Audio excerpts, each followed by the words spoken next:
Hola, bienvenido a esta nueva sesión respecto al derecho procesal. Vamos a revisar en esta serie de videos las bases del ejercicio de la jurisdicción, que en definitiva son este conjunto de principios y de normas que regulan, la forma en que la jurisdicción se ejerce por parte de los tribunales en nuestro país. Y vamos a ver que son una extensa enumeración de distintos principios rectores de la actividad jurisdiccional, pero que por lo demás son bastante claros y precisos en cuanto a cómo debe ejercerse la jurisdicción y que por lo demás son dictámenes más o menos racionales que nos llevan nos llevan a un adecuado ejercicio por parte de los tribunales. En primer lugar, vamos a ver la base de la legalidad. La legalidad, como todos ustedes lo saben, es un principio que es transversal a todos los organismos del Estado, ya que en virtud del artículo 6 y 7 de la Constitución Política de la República, estos se encuentran regidos por el principio de juridicidad, vale decir, esta sujeción integral a derecho por parte de los órganos del Estado, incluyendo los tribunales. Obviamente los tribunales tienen una regulación bastante extensa y estricta y no escapan del principio de legalidad. Y el principio de legalidad tiene una manifestación bastante importante a nivel de tribunales, partiendo porque el artículo 76 de la Constitución nos dice que los tribunales son creados por ley. Vale decir, en su generación, ya desde el momento número uno, son obviamente materia de ley. ¿Ya? Y el principio de legalidad en ese sentido lo rige plenamente desde que son creados por una norma de rango legal. Además también hay que tener en cuenta que el artículo 77 de la Constitución ordena que una ley orgánica regula los tribunales, como nosotros sabemos, el Código Orgánico de Tribunales, que es la ley que regula los tribunales en nuestro país y que los que pertenecen obviamente al Poder Judicial. Sabemos que otros tribunales están regulados, en su mayoría, porque hay otros tribunales que pertenecen al Poder Judicial pero se encuentran su normativa regulada en otros cuerpos legales y otros tribunales que no pertenecen al Poder Judicial y que se encuentran obviamente regulados en otras leyes. Pero lo que nos quiere decir esto es que todos los tribunales, en cuanto a su regulación y su funcionamiento, están sometidos a la ley con espacio de discrecionalidad, podríamos decir, menor, sin perjuicio que como hemos dicho, a través de los autos acordados se encuentra o se puede ver una muestra un poco más de discreción en cuanto al funcionamiento de los mismos. Pero, sin duda, la legalidad hay que entenderla que tanto en un sentido orgánico como funcional se encuentra claramente delimitado por la actuación y por la reserva de ley en este sentido por parte de los tribunales. Y además también la legalidad se expresa en un sentido como garantía constitucional, vale decir que acá los tribunales actúan dentro de una esfera de atribuciones previamente dada por la ley y obviamente con un profundo respeto a la normativa vigente para todo el país. Y eso hace que los tribunales sean garantes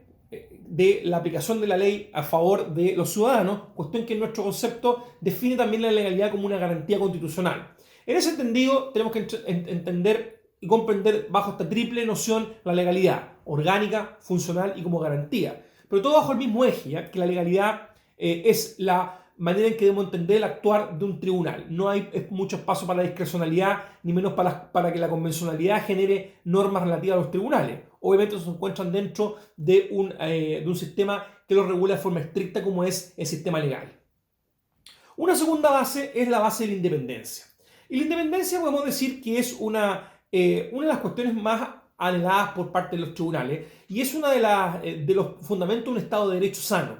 Efectivamente, cuando hablamos de independencia, nos queremos decir en genérico que los tribunales en la toma de decisiones no están condicionados ni van a estar sometidos a los dictámenes de otras o la influencia o la presión de otros poderes del Estado. Y eso entender como una independencia, podríamos decir, del Poder Judicial o de los tribunales como un todo, vale decir, como ajeno al Poder Legislativo o ajeno al Poder Ejecutivo. Y como sabemos y hemos visto, efectivamente el artículo 76 establece la exclusividad en cuanto a conocer y fallar y ejecutar las causas por parte de los tribunales. Vale decir que no hay ningún tipo de influencia de otros tribunales en ese sentido. De otros poderes del Estado. Y también sumamos lo que el artículo 12 del Código Orgánico de Tribunales es categórico y claro al señalar cuando nos dice que el Poder Judicial es independiente de toda otra autoridad en el ejercicio de sus funciones, vale decir, establece la base de la independencia. Obviamente, nosotros entendemos de que esto es una cuestión que es una declaración de principios fuerte y que generalmente uno lo ve en el ejercicio profesional y lo ve en la vida diaria cuando que los tribunales lo reafirman cada vez que pueden. Pero hay que entender que también la presión de los otros poderes del Estado o de otras funciones del Estado es bastante fuerte sobre tribunales. No es poco frecuente que el Poder Ejecutivo comente las resoluciones judiciales, las critique y eventualmente,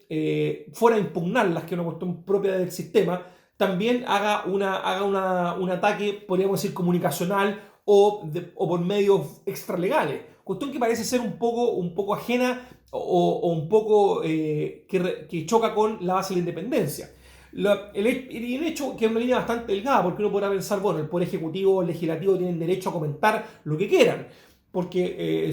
la libertad de expresión incluso somete, y permite y es sana, porque somete a escrutinio las decisiones o lo que un determinado poder del Estado haga. Pero eso es peligroso cuando se trata de comentar resoluciones judiciales, obviamente que lo haga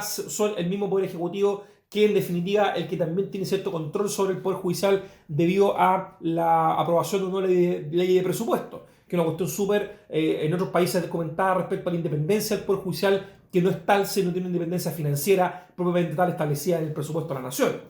Por tanto, y además también que obviamente la independencia supone que también un entendimiento, un respeto por parte del sistema en general de cómo la función judicial se desarrolla.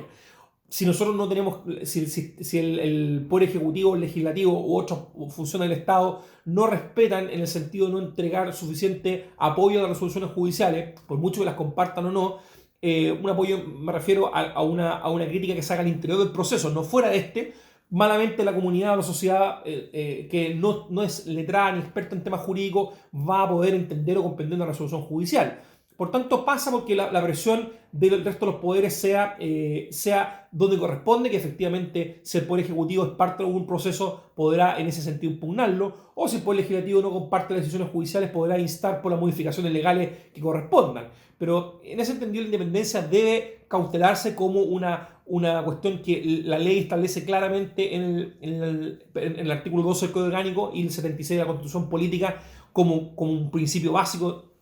y sano de Estado de Derecho. Obviamente cuando el Poder Ejecutivo o el Legislativo controlan el Poder Judicial, claramente no hablamos de un Estado de Derecho, sino de un simulacro del mismo, cuestión que repugna al sentido democrático más básico. Es sano que el poder Judicial siempre tenga una independencia